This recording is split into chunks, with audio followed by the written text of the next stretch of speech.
जम्मूसह देशाच्या पश्चिम भागामध्ये पाकिस्तानचा पुन्हा एकदा ड्रोन हल्ला। भारताकडून चोख प्रत्युत्तर, कुठल्याही हानीचं वृत्त नाही।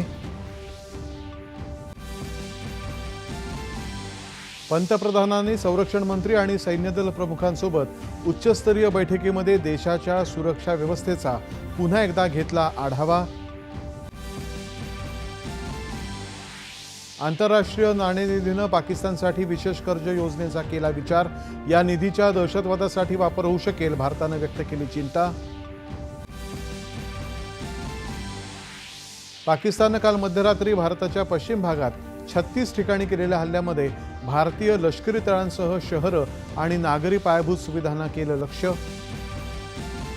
भारतानं आपल्याच धार्मिक स्थानांवरती हल्ला केल्याचा पाकिस्तानचा अजब दावा फेटाळत पाकिस्तानच धार्मिक तेढ निर्माण करण्यासाठी धर्मस्थळांना लक्ष्य करत असल्याचे भारतानं दिले पुरावे। काल मध्यरात्री पाकिस्ताननं केलेल्या हल्ल्यात वापरलेले ड्रोन तुर्कीचे असल्याचं भारताच्या प्राथमिक तपासामध्ये झालं स्पष्ट। नियंत्रण रेषेवरती लष्करी कारवाई सुरू असतानाही पाकिस्ताननं नागरी हवाई वाहतूक सुरू ठेवून आपल्याच नागरिकांचा ढालीसारखा वापर केला। भारताचं मात्र मानवी आणि संयमी प्रत्युत्तर। पाकिस्ताननं केलेल्या सर्व हल्ल्यांना भारताच्या सशस्त्र दलांनी केलं निष्प्रभ। काही भारतीय जवान शहीद तर काही जवान जखमी। जम्मू काश्मीरच्या सांबा जिल्ह्यामध्ये आंतरराष्ट्रीय सरहद्दीवरून घुसखोरी करण्याचा प्रयत्न सीमा सुरक्षा दलानं उधळून लावला। 7 दहशतवादी ठार।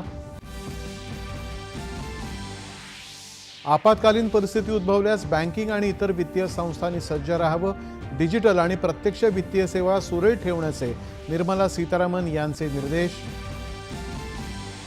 संरक्षण कारवाया किंवा सुरक्षा दलांच्या हालचालींचं थेट प्रसारण किंवा वृत्तांकन टाळण्याच्या संरक्षण मंत्रालयाच्या प्रसार माध्यमं, डिजिटल मंच आणि पत्रकारांना सूचना।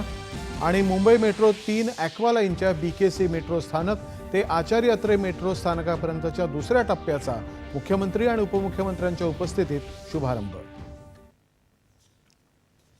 नमस्कार, 9:30च्या बातमीपत्रात